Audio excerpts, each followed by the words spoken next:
Last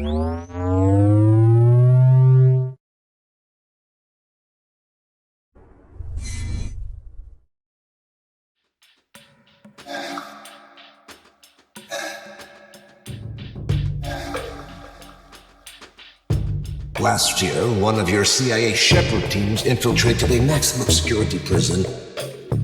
Bravo, I found a target. I count 5 guys inside that room. Hold on, Alpha. Let me check the schematics and see if there's another entry point. No time for that. Going loud.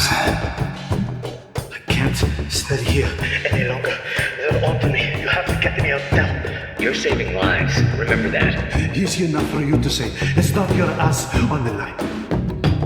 What about my wife and child? Right now, you're the priority. Did you make this happen? You got your old war buddy to sign off on this? You're so much pride. Hastings was our friend. And we don't allow shit like this to go unanswered. But of course, maybe you're a person that can live with it. Ryan Drake.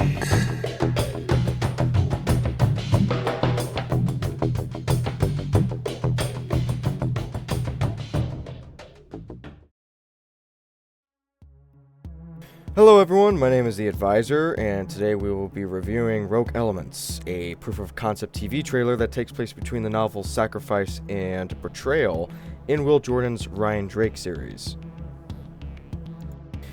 This review primarily focuses on the firearms and military aspects, with some elements of storytelling included.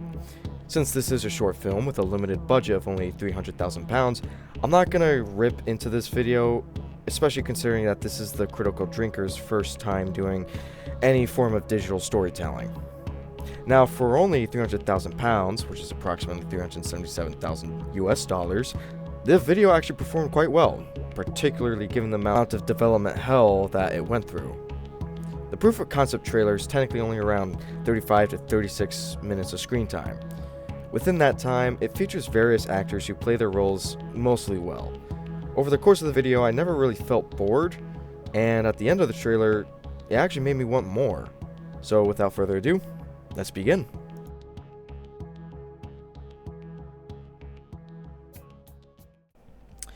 Starting with the opening introduction, I have always enjoyed this type of information dump because it is delivered directly to the audience, similar to how Star Wars handles its openings. The issue I have is with the last sentence where it says, they quote-unquote, they answer to no name. Every Special Forces branch, even intelligence, reports to someone. While SAD has more specialized operational procedures, instead of reporting to the United States Special Operations Command, they report to either the Director of Operations, aka the DO, within the CIA, Joint Special Operations Command, or directly to the President of the United States. That said, JSOC still presents issues due to it being more military-centered rather than intelligence-centered, which has historically caused problems within the government command structures. Generally speaking, however, deniability, lack of insignia, and non-standard uniforms are accurate. For instance, during the War on Terror, SAD, or SAC, as it has been renamed multiple times, has traditionally utilized basic camouflage, civilian clothing, or a combination of both. When it comes to meeting HVAs or high-value assets, you would not want to do it so out in the open or alone. You would want to at least have one additional CIA officer present with more personnel on standby. Alongside this, you would also want an Overwatch team, usually equipped with a sniper or a designated marksman rifle, aka a DMR, to secure the area and provide cover if something goes wrong. For transportation, a truck is not ideal when moving HVTs. An unmarked van or SUV would be far more preferable, as it allows space for more than 2 CIA officers and provides room to keep the HVT isolated. This setup would also allow for more controlled firefight in a garage environment, if necessary. The decision for this woman to use a knife to kill a goon was odd. She appears to weigh only around 95 pounds, so opting for a knife to kill when she is already armed with a handgun makes little tactical sense. What should have happened was instead a distant shot showing her shooting the target. If more drama was desired, the scene could have included the man begging before being shot, or attempted to lunge for the handgun before getting killed. These are just alternatives that would have delivered the same amount of impact more realistically. I have difficulty taking this scene seriously due to the gunshot sound effect being used. However, these are stock sound effects. I won't fault the editors for it. Thank you. If a different gunshot had been used, the scene would have been more effective. But this is just a me thing because as it sounds, it just reminds me too much of the Ravenfield revolver. In the background, we see what appears to be MP5 variants and AK-74s being stacked. This detail becomes important later. In the next scene, Drake and Frost move through the vegetation armed with only suppressed 9mm Beretta PX4s. From a practical standpoint, this is a major issue. Typically, small group infiltration would be conducted using assault rifles or carbines. Tier 1 units almost always use barrel lengths ranging from 10.3 to 16 inches. This is because it balances ballistic efficiency with maneuverability. For instance, with 5.56, shorter barrels reduce effectiveness but increases maneuverability. That's actually one of the reasons why the M4 carbine was developed, because during the global war on terror, the M16's 20-inch barrel became a liability in close quarters combat environments. Carbines, or short-barreled rifles, offer far more advantages than handguns, and I shouldn't have to list them all. While 9mm handguns are lighter and more flexible, they are not ideal primary weapons in the field. From a ballistic standpoint, a 9mm handgun is significantly less effective in accuracy, lethality, and overall practicality. Handguns are also more difficult to use effectively. Even minor flinching, finger placement, or even recoil anticipation can throw off your accuracy. Now, of course, that being said, CIA operatives are highly trained and capable with firearms. Still, rifles should always be the primary weapon, with handguns being reserved as backups.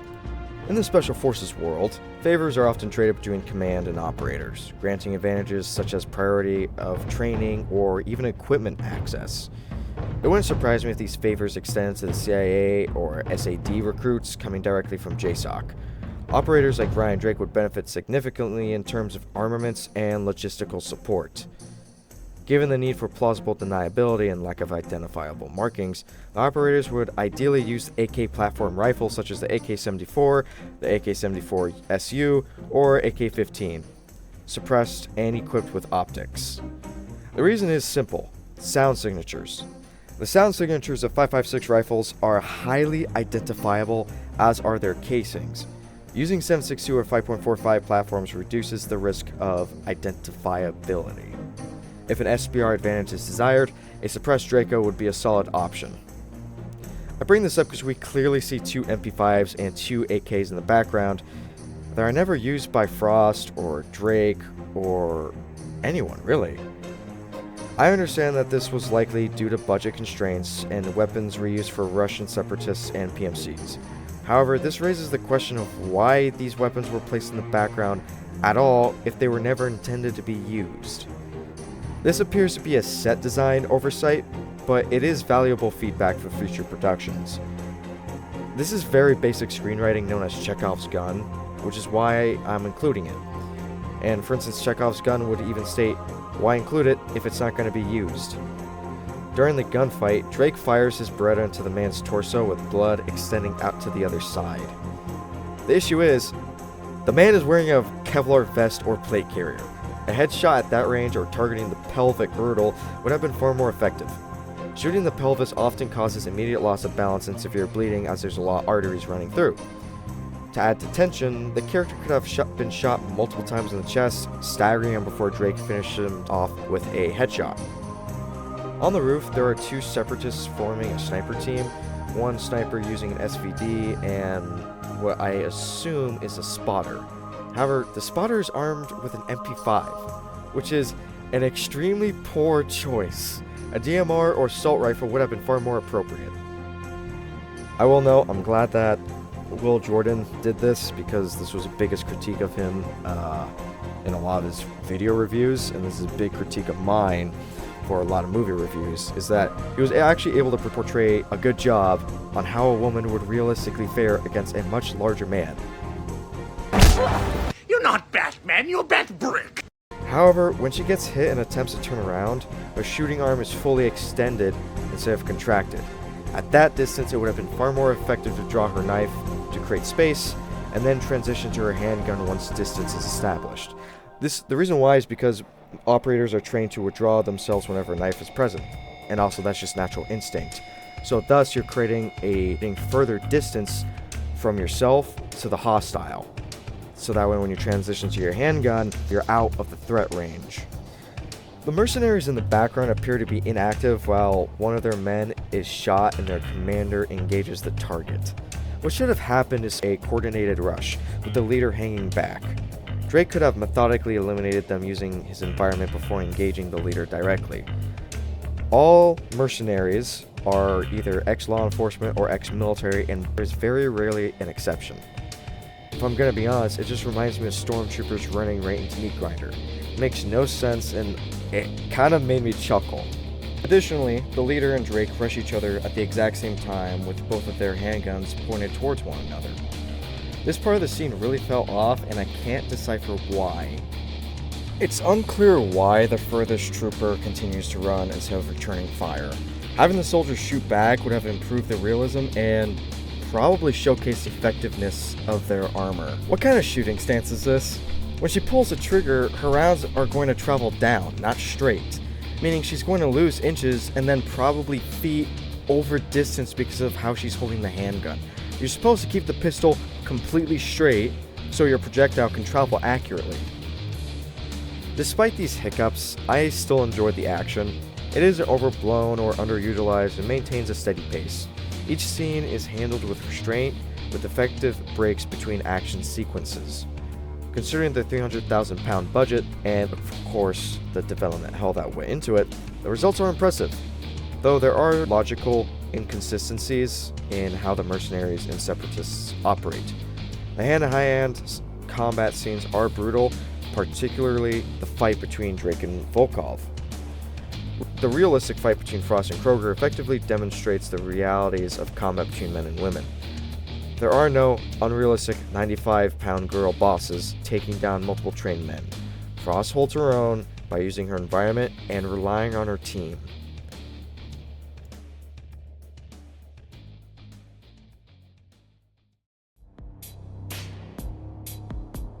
As for the set design strongly reminded me of Entropy 02.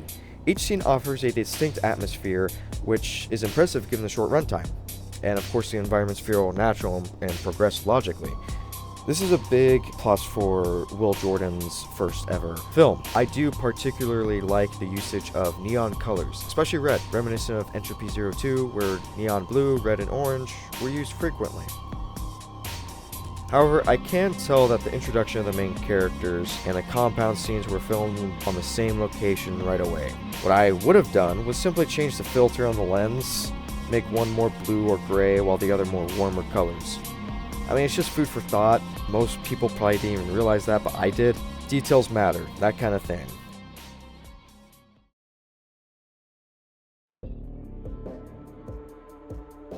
As for the costumes and camouflage is where I've had the most issues. Given the early 2000s war on terror setting, the lack of period-accurate weapons and uniforms was really disappointing, except for the MP5. God bless the MP5. This era was a transitional period for military gear, with M81 Woodland still widely used alongside desert patterns. Now, with the three factions present, given the PMCs, the Separatists, and of course Drake and his team, the lack of uniform diversity stood out. Camouflage exists to blend soldiers into their environment through visual deception. Effective camouflage reduces attrition and increases survivability. Now, contrary to popular belief and Hollywood, flat, black uniforms are counterintuitive to this goal.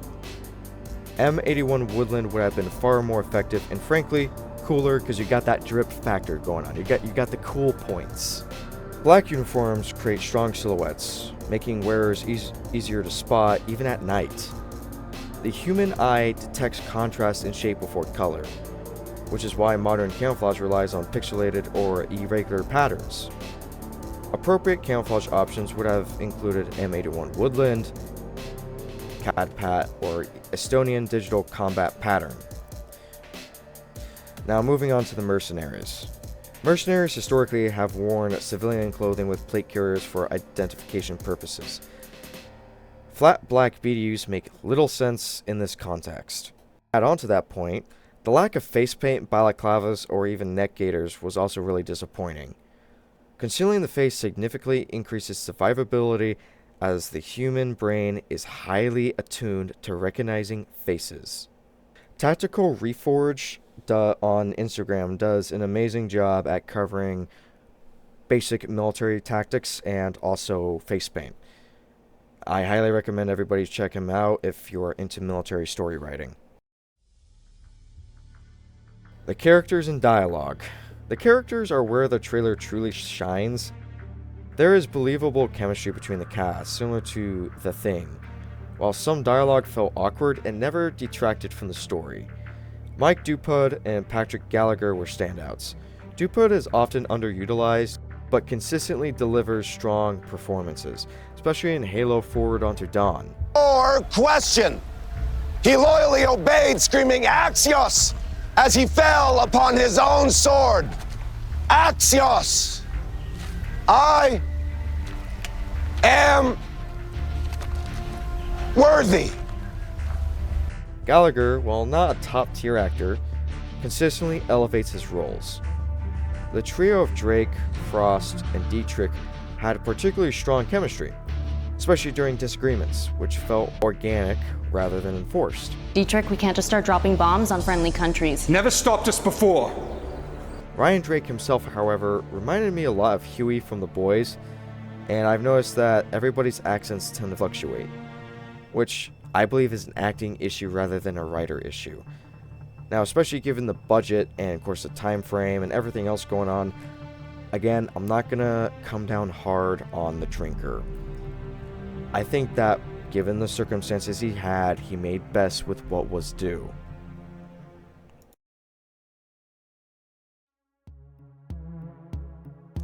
Overall, I wish the project were a little longer. The creativity and passion behind it are evident, especially given the limited budget. While there are clear flaws in set direction and realism, this is Will Jordan's first venture into film. Writing for books and screen media are very, very different disciplines, and visual storytelling requires meticulous attention to detail. My critiques in this video aim to balance praise with constructive criticism, as doing so makes feedback more digestible and useful for creators. Many of the firearm-related issues stem from common misconceptions in media. My advice to the drinker would be to consult ballistic experts or even attend live firing training events hosted by experienced professionals like Donut Operator and Eli Doubletap, who just so conveniently have hosted Nerdrotic on the Unsubscribed podcast. Now, that is all for today. Stay safe, stay vigilant, and remember, report all suspicious activity.